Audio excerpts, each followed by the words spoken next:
Ready? Yes. Welcome, members of council, public and staff, and this is the Policy and Priorities meeting for September 18th, 2017. The first thing, I want to declare quorum. We have everyone present.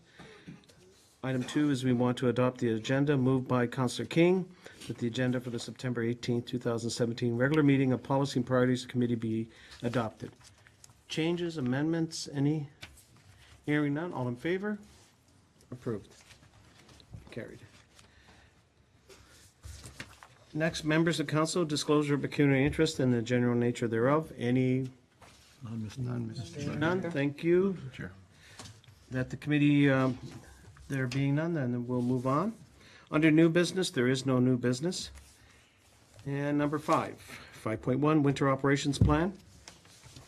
That the committee receive the Public Works Operations Plan, and the committee recommend that the council acknowledge an operating budget variance in 2017 regarding winter operations. That the committee recommend that council direct staff to make budget requests in 2018 budgets in accordance with option 1, leasing fleet, maintaining roads, and using internal staff. This was moved by Councillor Ribbiak. Ladies and gentlemen, the floor is open. Councillor Kersey. Mr. Chair, I just have a question regarding the scope of this discussion tonight. What's on the table? Is it just this report, or are we looking at options with respect to winter operations, with respect to policy? Are we dealing with the upcoming 2008 budget, 18 budget only, or are we looking at a multi-year commitment? I'm just curious to know the scope of what we're trying to accomplish here tonight. So maybe we can clarify that before we begin. All right, thank you, Councillor Kersey. Madam Director? Through you, Mr. Chair, the scope of the report is meant to be a shift in our long-term thinking for winter operations. So you might remember in our last winter, we had some unexpected changes with fleet and needed to also have a second look at sidewalks. And at the beginning of the winter, we kind of threw a bunch of reports at you. We did solve the sidewalk issue. So sidewalks and maintenance of town facilities and parking lots is under a current 3-year contract with an extension planned based on the changes we made. So that remains unchanged. This was an unfinished issue that we had some fleet and GPS fleet replacement red circled in the budget. And the request was that we come back with a long-term plan of how we might be rethinking how we maintain our roads. Being cognizant of the request from council to reconsider contracted services to a larger extent of our town roads. So with that, this is to, the approach we took with staff was to say, what could we do here that would allow us to address our shortfalls now and allow us to set a framework for growth, so that as we continue to grow, and we are hoping to see in this next little while, that we can continue to keep up our service levels with that growth. Okay. Thank you, Ms. Clemencio. Any further? Councillor Kersey, proceed. Thank you, Mr. Chair. And Ms. Clemencio, I apologize. I didn't get a chance to send you this question, but because I was out of town, but I did have a look at our winter operation policy, which refers to the standard road maintenance conditions that are put out by the province.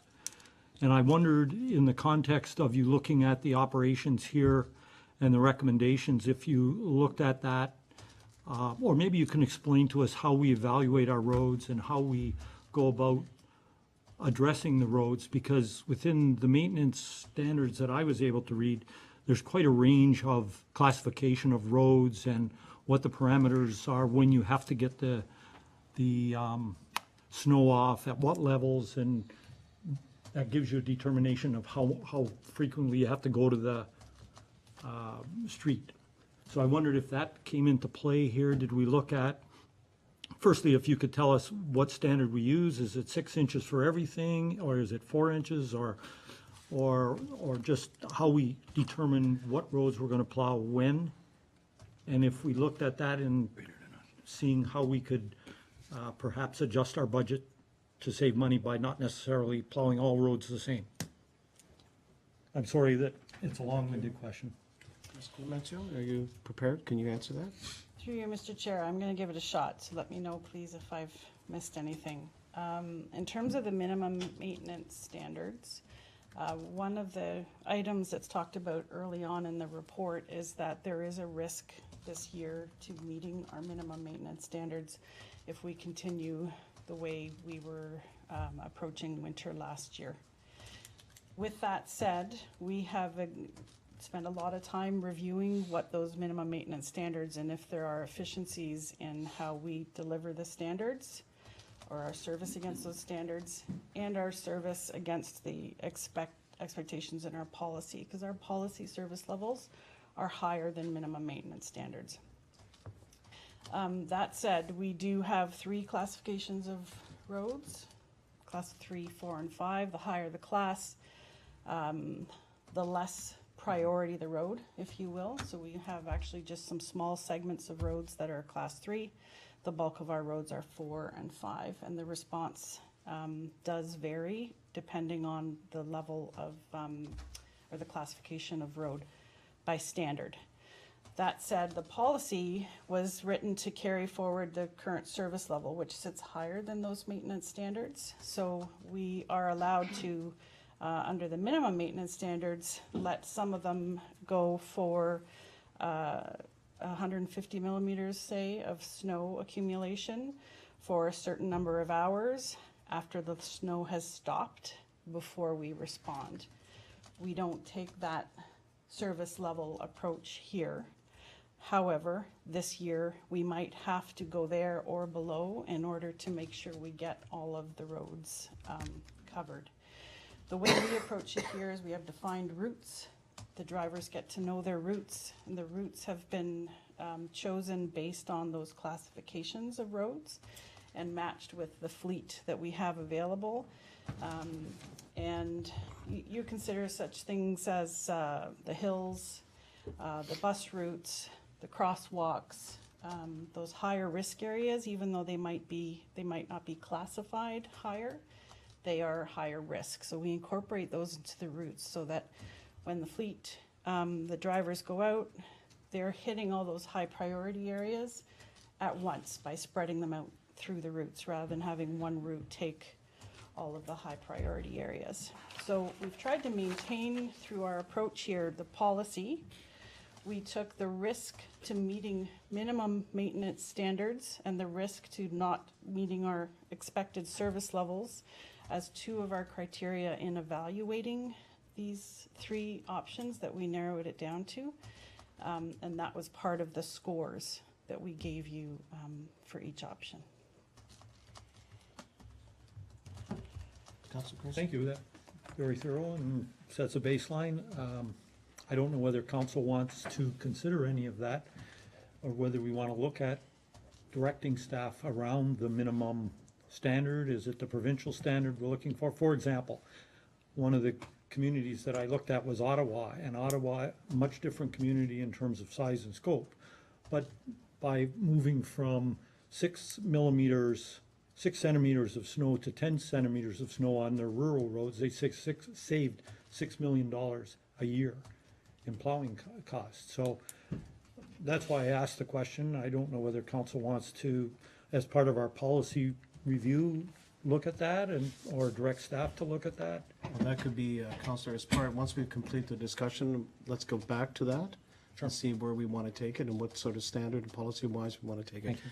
Councilor Durley, thank you for your Thank patience. you, Mr. Chair. The comments that I'm getting from the public is that the level of clearing roads in this town are second to none.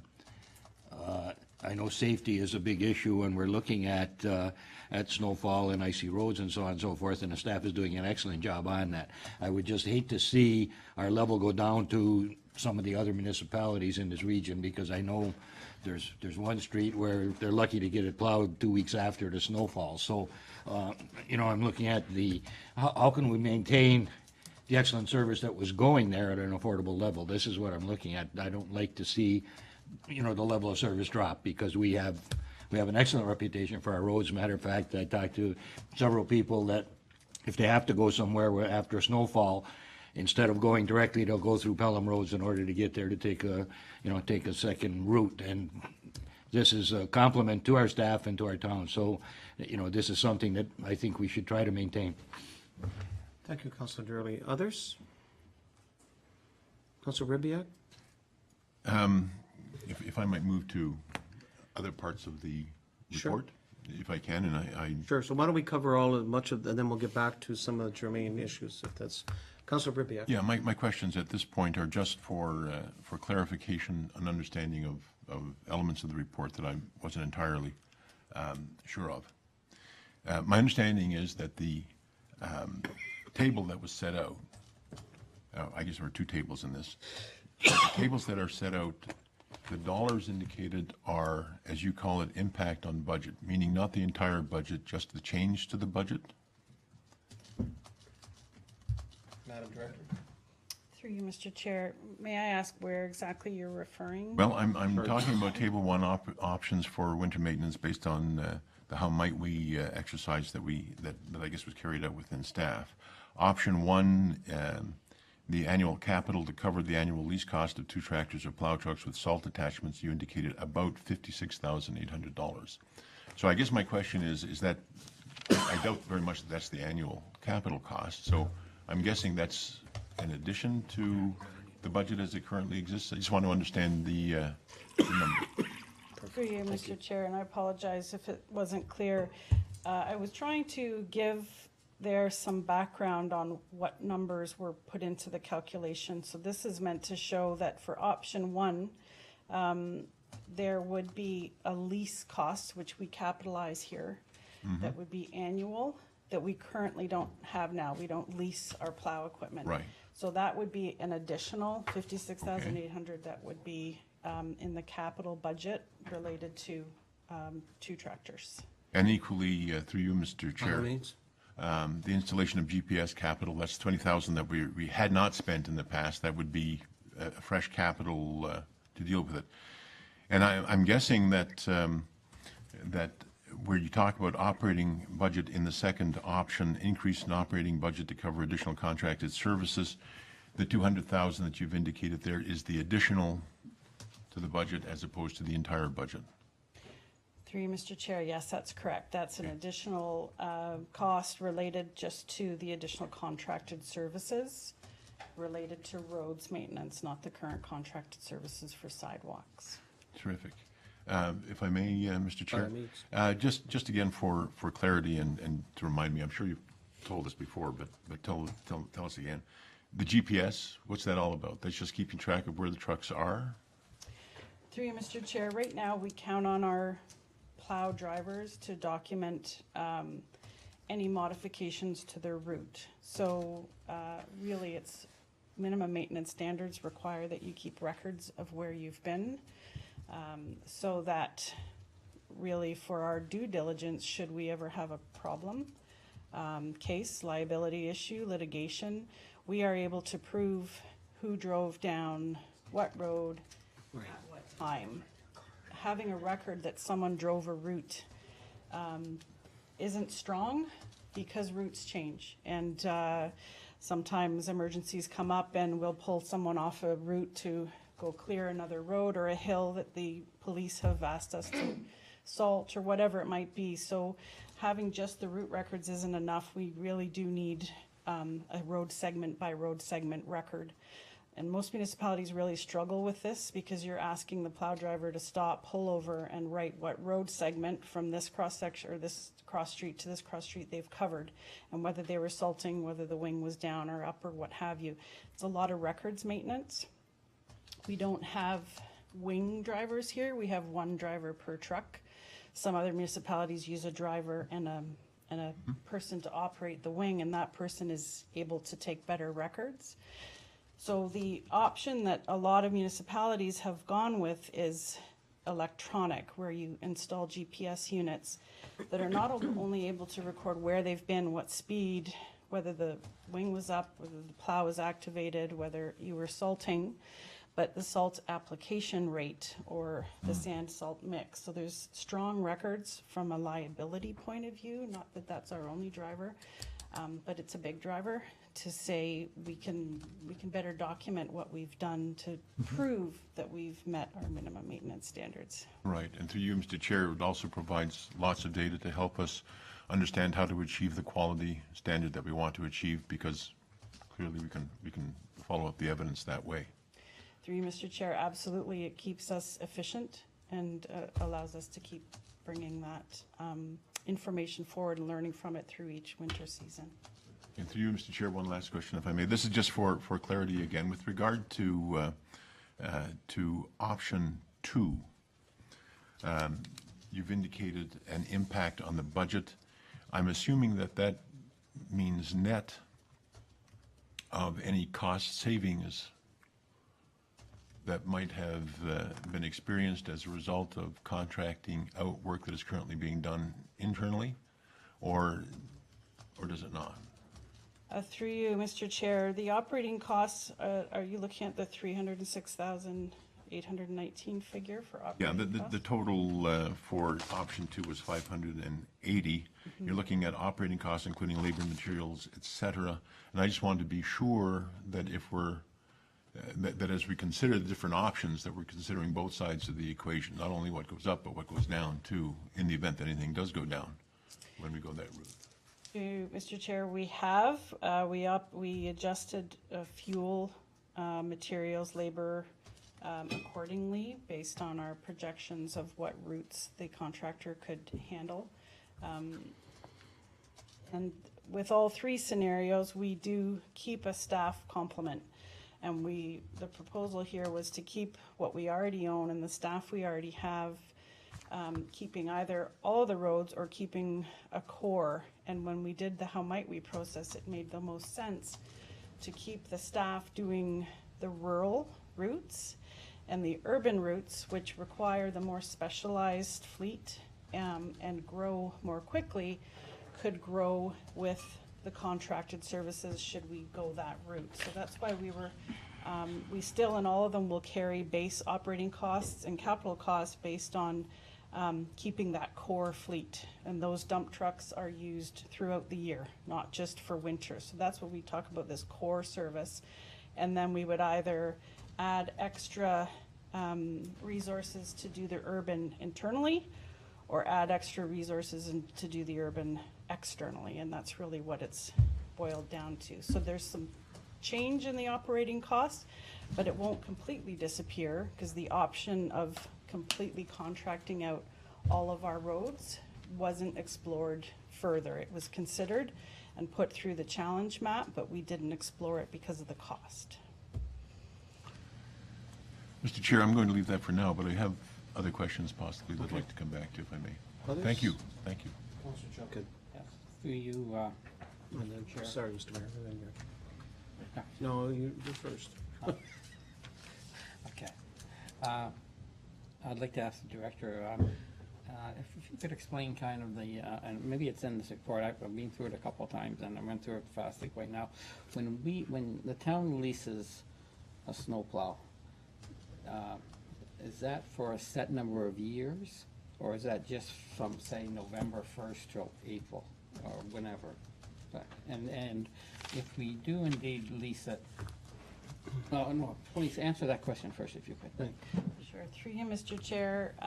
The prices that we were quoted were based on an annual lease, so there isn't a multi-year commitment. Okay. And that was for the winter season. So And from what would you say the winter season, please? November 1st through March 30th. Okay. So roughly 5 months, 5, 6. Through you, Mr. Chair. Speak 6 into your months. speakers. I'm old, I can't hear. Excuse me, we'll make sure, all right? Okay, thank you. All right, so what we're trying to do is to figure out, so the lease, term of the lease is normally from November the 1st to April 1st to March 31st? Through you, Mr. Chair, that's correct. 5 months. Yes. So there's no multi-year lease. Okay, thank you. Counselor Junkin. Thank you. So, and now that we know that, is there, during that 5 months, if that is what that is, our commitment to maintenance, are we required, other than putting oil, gas, whatever, any breakdowns then are paid by the leasee? So our costs, other than the money that we're paying for the truck and the operation of that vehicle, any damage, or if the transmission fails or whatever, that's all covered in the lease and they pay it. So we have no maintenance costs then, and would that be correct? Madam Chair, Madam Director, I should say. Through you, Mr. Chair, that's correct. So it's all inclusive, except for the gas, oil. As I don't have the spec of the quote with me, I know there are some wear items, Yes. oil changes and such, but the high, or any repairs and maintenance such as tires Right. and, we would lease the salt spreader, but maintenance on that machine or that addition would be the lease, company's responsibility, not ours. Thank you. One more, and then, go ahead. So then, so it's, it's correct to assume then that at the end of the season, we do not have any, we don't have to wash oil, we just say, here's your truck back, is that? Through you, Mr. Chair, that's correct. We still have to maintain ours. Yes, yes. But yes, the ones that we lease Lease are- can go back to the leasing company and not sit in a yard, Yes, not utilized for those summer months. yes. Thank you, that's pretty clear. One more or not? Okay, go ahead. You're on a roll. So these are indeed, obviously, new vehicles that we're leasing, and let's say if we do this the 1 year, the next year, November the 1st, we get a brand-new vehicle again, and we also lease the salt equipment, and that's also, it's a whole new, we turn the page, and it's a whole new, new lease agreement, new lease equipment. Through you, Mr. Chair, I'm not certain that they're brand new. I don't know whether that was part of what was quoted, but they're new, reliable, and should a breakdown, an alternate is provided. We did Okay. make sure of that. Yes, we would renegotiate every year, or we could consider a multi-year lease to see if we could negotiate something more Right. long-term and competitive. Thank you very much. Thank you, Mr. Mayor. Thank you very Thanks much, for your Mr. Chair. patience. Oh, no, it's great. It's good questions, and it's, I think it's an important topic. And I like what Councillor Kersey has said in terms of the policy, and, you know, Councillor Durley countered that, but I think it's a good discussion for us to have. So I'll start there, very briefly. Things change. So, for instance, we now no longer have a school on Center Street between Cambro and Welland Road. That's right. That was probably a route that was a high priority route because it was a school route. Lots of buses in that area. We don't have that school there anymore. So I guess my first question is, how do those routes change? You don't have to bring them here, do you? Staff make those changes, I guess. My question to the director is, staff make those changes in the routes based on those needs. Is that correct? Madam Director? Through you, Mr. Chair, we review the routes in July. We take the feedback from last winter. We take changes that have happened or are impending to what might be priority, what has been identified, problems areas, complaint areas, and we review with the actual route drivers, concerns or problems that they had. We're a little challenged last year and this year because we had to absorb the route that couldn't get covered with the truck that we had down into the other routes, and trying to adjust those routes so that the priorities still be are maintained. So last year was a bit of a flux. We had to wing it, if you will, on some areas to make sure whoever was done their route got to whichever lower priority area hadn't been attacked yet first. So we had a lot of learning last year, and then this July we did that reassessment, but with this not having gone forward yet. We are pending the information from council to finalize what route approach we take. Okay, thank you. Thank you. I appreciate the answer. And I think just for colleagues, think back to how we got here. We got here because of the discussion that we had regarding the capital budget. Should we invest in, some new vehicles? And we said, well, can you kind of put that on hold until you research it a little bit more? We were in the middle of the season, and some vehicle changes had to occur, et cetera. And so I think that's why the director's saying that the status quo just doesn't work, because it was sort of as we just heard from the director, a way in dealing with it to the end of the year until we had this discussion. And the discussion we were having at that point, Mr. Chair, was should we contract out, or should we do it all with internal staff? Should we lease, or should we own? And then the combination of that. And Mr. Chair, as I reviewed this again, I saw that really what staff are providing to us with the recommendation is really a hybrid of those options. So we continue with a lot of the contracting out that we do with the sidewalks, which is important to the community. We knew that we couldn't get there with the staffing that we had, so let's ensure that the contracted out is there with the sidewalks, not even part of the discussion. But in terms of the leasing versus owning factor, I think, as Councillor Junkin identified with the questioning that he had, that can be a really good option. Something where, if just like if a rental car, if you rent a car and it breaks down, they got to give you another car, because that's part of the contract. So it's the same thing with this one. The vehicle is there. We don't have the capital expense, and we have all the benefits of someone else is doing the major replacement, et cetera, on that. But we don't do that with the entire fleet. As the director indicated, and she and I had a conversation today, she said, there's a lot of trucks that are, through the summer, they're not used as much as they are in the winter. Some of them sit there through the summer and are used for other operations, but not a lot. And so if we were to lease different items and use them for that period that we need it, and then use our own staff, then we have the kind of the best of both worlds. So I guess I'm leading to a point, Mr. Chair, which is I'm, having reviewed this and the discussion tonight, I am supportive of the recommendation that staff are putting forward with the leasing the fleet and maintaining the roads using the internal staff in the way that staff are directing. But I do think it is an interesting thing to look at. If we want to talk about, we might have vehement disagreements on it, but we could talk about the policy end as well. But, I am supportive of the recommendation. Thank you. Thank you, Mr. Mayor. Anybody else? Councillor Ribbiak? Thank you. If no one else is wanting to go for a first time. I'd like to explore a little bit, if I may,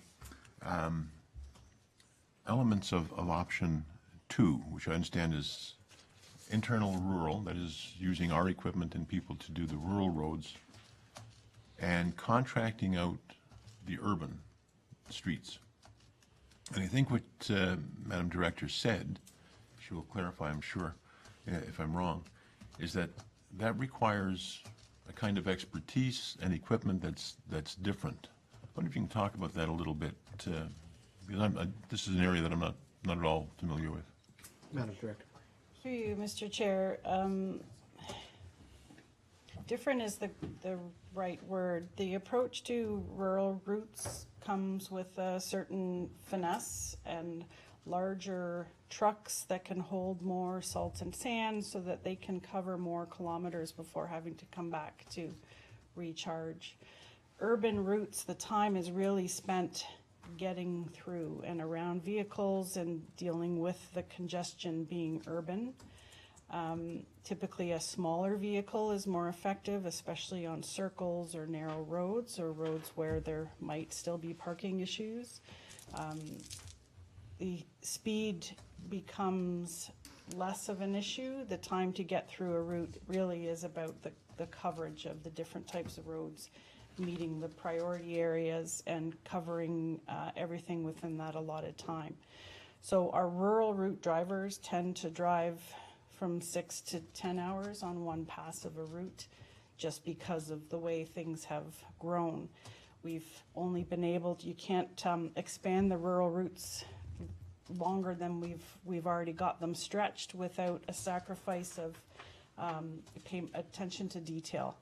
And especially the high requests of special attention we get, people that want some higher level of service because of where they're situated or the size of their apron or the way their driveway sits on a cul-de-sac. We do get into a little bit of specialized treatment, not a lot, but enough that those route drivers know those sensitive areas and where the crossings are and where the trail openings are and such.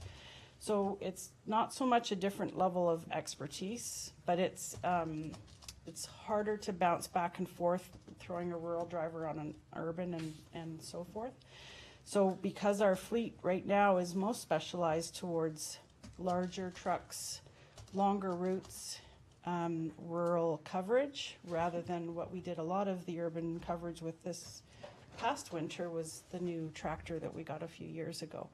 Because a tractor has the flexibility, the ability to work around obstructions and parked cars and people and such. It's a little bit more flexible. So to continue that, really to keep that level service up, we need some smaller trucks or trucks with tractors able to specialize in those urban routes.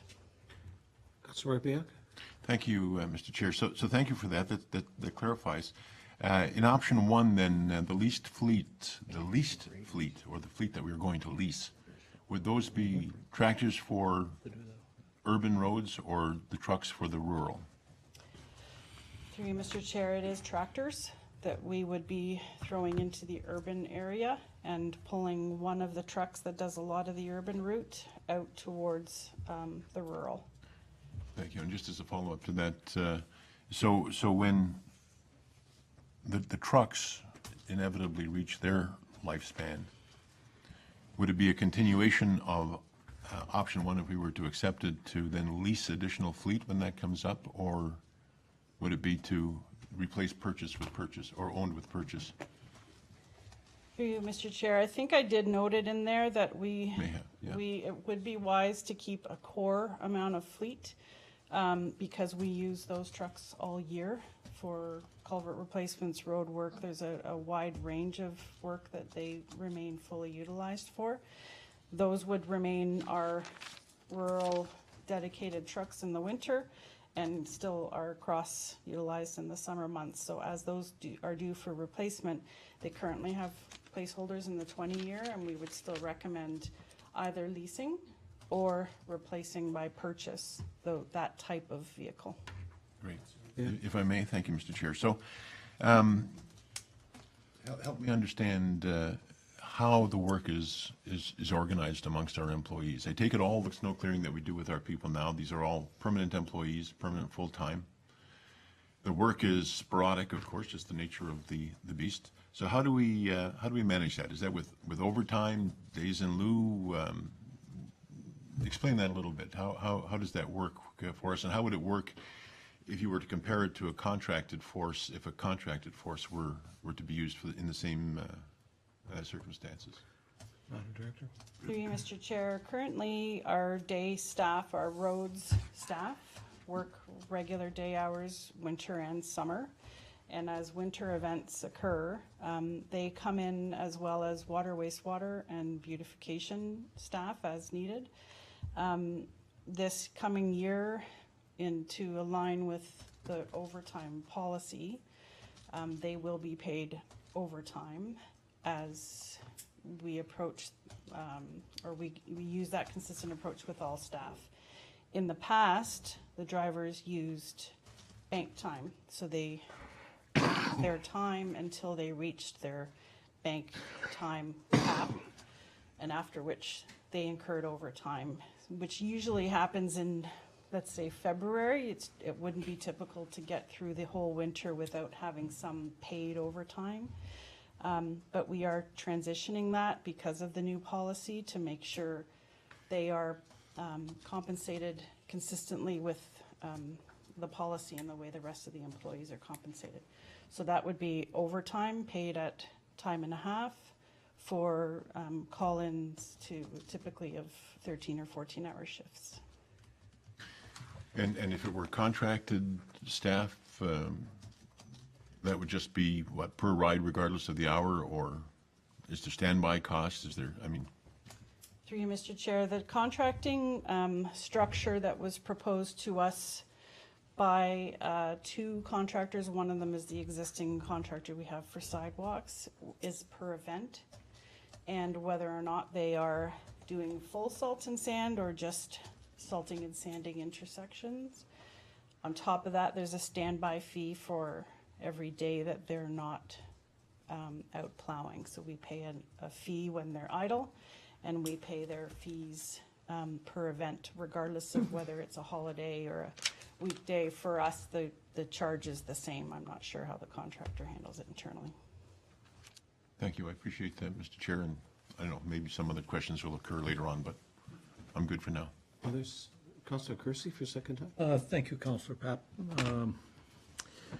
I have a couple of questions. When I look at option 2 under contracted urban, I note that there's only a $20,000 fall off in terms of labor, materials, maintenance, training, etc. Just as a gut, I would have expected a bigger fall off, given that we have surrendered, it's not specified how many routes we gave up, but a number of routes and such. I would have thought that the number of work hours would have reduced beyond that amount of money. Could you comment on that, perhaps? Director. Through you, Mr. Chair, I have here the operating costs for option 2 are estimated at $306,000 a year. The operating costs for option 1 would be $346,000 a year, so about a $40,000 difference. Mainly because of the savings in repairs and maintenance materials, or repairs and maintenance supplies. Materials, we took into account that there would be some lower salt and sand usage, but we are still maintaining 5 routes with this option, utilizing the fleet and the staff that we have. We took into account that there would be less overtime paid to the alternate staff that are called in, which is water, wastewater, and beautification. The road staff overtime complement didn't change, or we didn't estimate it would change because they would still be expected to come in for those events. So it was taken into account, but because we are still maintaining a core, we did factor in those things, but there are still the $300,000 in operating costs related to keeping those 5 routes active. Councillor Kersey? Another question. In the report, it speaks to moving towards smart purchasing. Could you describe what smart purchasing is and how it will impact going forward?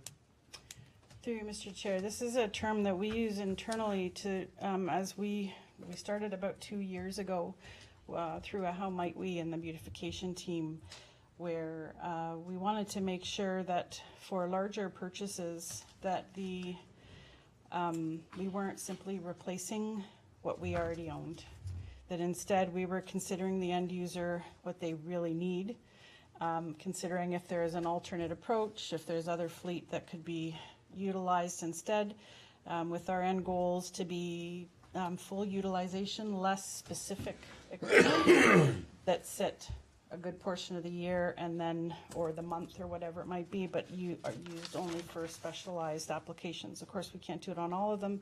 We started using it for lawnmowers, for pickup trucks, for replacement of fleet we had last year, to make sure that we are bringing in the end user, consulting them and consulting the fleet manager about utilization from a broader perspective than just replacing what we have and turning it over.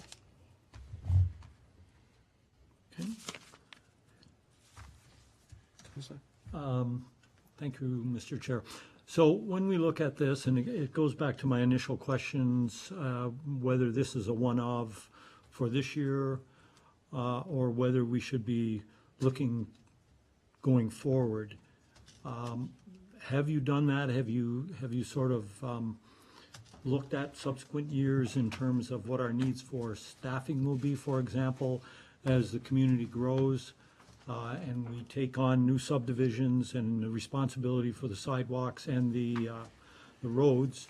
I think it's important that we project forward to understand, A, how much we'll be taking on in the subsequent years, and B, what impact that's going to have on our requirement for staffing, which might then lean towards, contracting out a bigger portion of what we contract out now. So I don't know whether you've sort of done that analysis, Madam Director.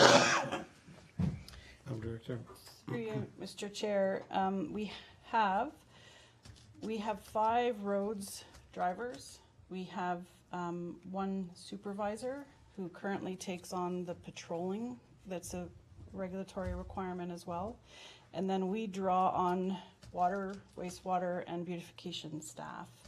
So that as the growth occurs, the models that we considered didn't take into or didn't plan on additional roads staffing for dedicated winter maintenance. Instead, we talked about likely having to lean on those alternative staff more heavily. Right now, they're used part of the time. Sometimes they'll go for weeks and not have to come in, depending entirely on the weather. So what we could see is that we would lean more heavily on those alternative staff in the next 5 years to fill those spaces should the growth or the weather conditions require that. With the contracted, what we stuck to 5 to 7 years because that's roughly the estimated contract commitment we would have to make. Most are about 10 years or 7 with a 3-year extension for a contractor to bite at this because they need to make the capital commitment as well. So we kind of looked at everything with that time frame, and in the 5 to 7 year time frame, we felt that we could get by with the staff we have, provided there aren't any other service level changes or changes in demands from those departments or with respect to the supervisor and his ability to patrol. Just as a follow-up to that, Madam Director, so the bodies that we borrow to come into winter maintenance from the other departments, are they working their regular shifts, or are they on layoff, because a seasonal layoff, and then we bring them in to cover off the needs? Through you, Mr. Chair, they're working their regular shifts. The only exception is that we will occasionally have some permanent part-time staff from the beautification team that also have training and licensing to drive. So their shifts, their workable hours in a week might get adjusted. So their assigned work from beautification might get diminished in order to meet their target working hours. But other than that, the overtime is taken from the additional staff. Go ahead. Just as a follow-up, just for clarity, so I'm not misinterpreting. So the ones we borrow from the other departments that come in, they get paid time and a half for their hours that they're doing road work. Through you, Mr. Chair, if it's after hours, if it's during hours and we've exhausted roads and we, during regular day hours, and the road staff have gone home because it's in a particularly long event, then in that case, then their regular work would get bumped to serve the road's need. The assessment of how often that happens, I don't have, but that would be the expectation. So you're giving us the assurance that going forward for at least the next 5 years, let's say, we should not have to hire people to do winter control, and we would utilize the borrowing policy that we have, and those departments would not suffer by moving them over to work during regular shift hours. Through you, Mr. Chair, yes. The 2 big assumptions with that are that the service levels don't the same. change or change in the other departments. That's where things get impacted. With the PCC coming on board, we know our ability to rely on some of those staff might shift. We're unfolding this as we go. But the other is that the minimum maintenance standards are scheduled to change. We don't know the details of those changes yet, but the patrolling requirement might shift, and that's what the supervisor's responsibility is. That's something that floats, that could be something that engineering sometimes does now. We'd like to keep that in road. So those are the two big factors that might shift that slightly. Folks, go ahead. Might I? Sure. Part of the motion that we have before us is to acknowledge a shortfall in the 2017 budget, but no quantum was provided for that. Are you able to give us an assessment of that? Through you, Mr. Chair, I am, if you bear with me.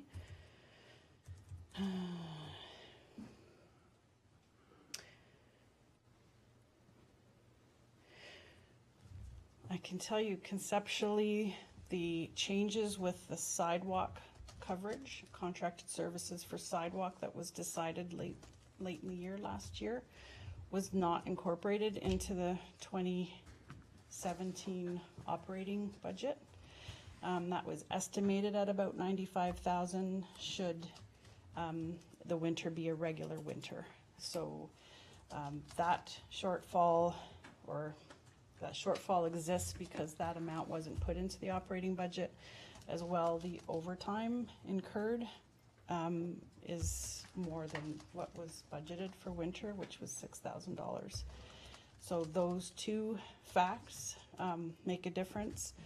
And the contracted services for the sidewalk, or let's say the original contract, the 3-year contract we had for parking lots and on-street parking and such, that's a 3-year tender. The operating budget amount for the 3rd year of that tender doesn't match the tendered amount. There's a shortfall there. So again, it's a bit of a gamble, not knowing what the weather is going to be like, but being that we had a particularly heavy March, the early part of the year was quite high. So we're anticipating if that were to continue as typical November and December goes, which is not particularly heavy, but extrapolate that forward, we might have that variance come forward. Thank you. Thank you. Any further? So, Madam Director, it's one of my questions as well. It's something that I think would be worthwhile is to get us a financial breakdown of what as close as we can, where our operating budget will end up with respect to these services by the end of 2017. And you've already indicated very roughly if in fact what you stated here, if we're looking at a $100,000 deficit, rather than throwing the numbers out, I'd rather have something more clearly given to us, hopefully by, if council's agreement, by our October meeting, to give us some sense of where we're at. Normally, 3/4 of the way through the year, you should have some inkling of where you're going to end up, and that would be helpful. And also would help us, I guess, establish policy, if you want to call it that, as to where we want to take this recommendation, the assurance that we have the resources to continue that level of service.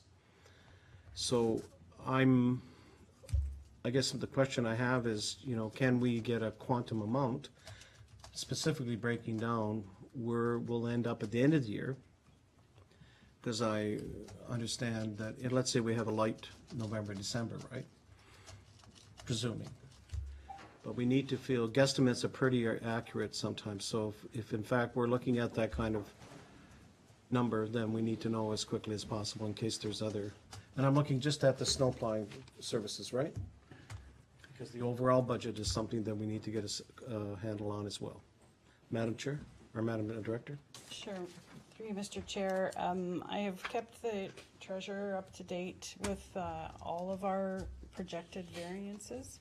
And this one is exactly that. It's a projection because we're not obviously there yet. But I can prepare that estimate based on where we are actually at now and what's typical to incur during November and December.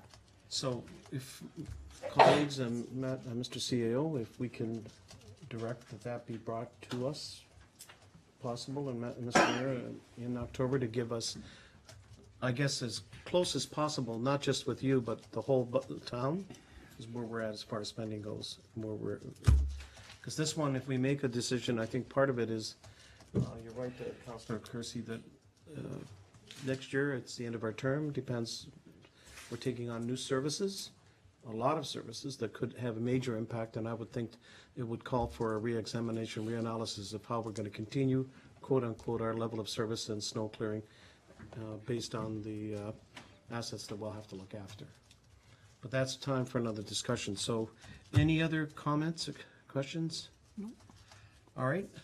That being said, Councillor Kersey, go ahead. Mr. Chair, I'd just like to add to the comments that you've made there. Those will be very helpful, but I'd also ask that perhaps the director could bring forward a look at, say, the next 3 years' budgets, taking into consideration the subdivisions that we're going to be taking on, That's what I'm getting new at, yeah. sidewalks we're going to take on, because that all impacts on the cost going forward. And then also looking at the cost of leasing, staffing, all of that, just so we really have a complete and comprehensive understanding.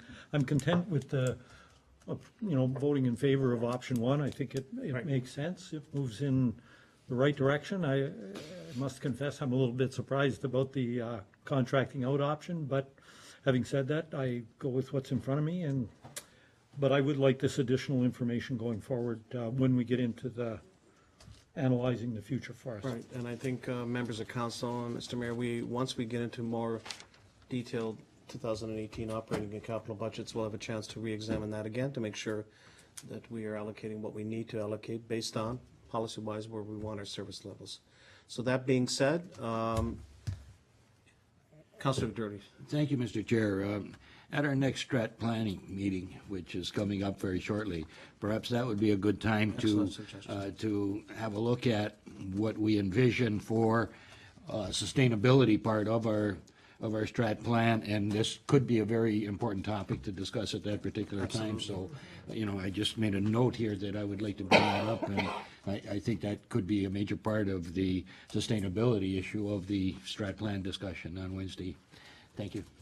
Excellent suggestion, Councillor Durley, and then we'll definitely bring that forward. We're meeting on Wednesday. That's a good time for this.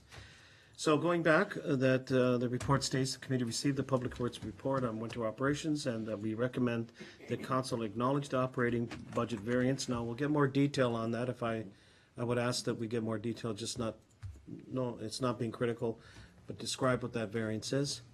Regarding winter operations, and the committee recommend that council direct staff to make budget requests in 2018 budgets in accordance with option one, leasing fleet and maintaining roads using internal staff. Comments or questions? Councillor Kersey. Thank you, Mr. Chair. I'd feel much more comfortable if we could remove the first phrase there, that council recommend, council acknowledge the operating budget variance. We don't know what we're talking about at this point in time. I think we could defer that. It's not incumbent. I think the most important thing here is to give our director the right to go ahead and Go with the pursue option. option one. I think I that's agree. the primal. I agree. The other, I feel much more comfortable in All right. deferring. So are you going to move that? I will, All right. Mr. Chair. So Councillor Kersey has recommended that the statement that the committee recommended that council acknowledge an operating budget variance in 2017 be removed. All in favor? All right, is that right, Madam Clerk? He said deferred. Or you want to defer it or remove it? Until we get the report. So why don't we add, that's correct, Mr. Mayor, why don't we defer it? All in agreement? Yeah. Thank you for the assistance. So then the remaining remains that we see the Public Works report on winter operations plan. Regarding winter operations, and the committee recommended council direct staff to make budget requests in 2018. Budget in accordance with option one, leasing fleet, maintaining roads using internal staff. All in favor? Carried. Thank you very much.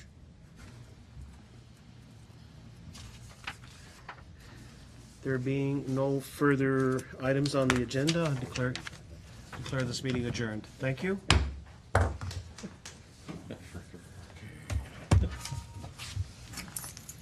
there a motion to adjourn?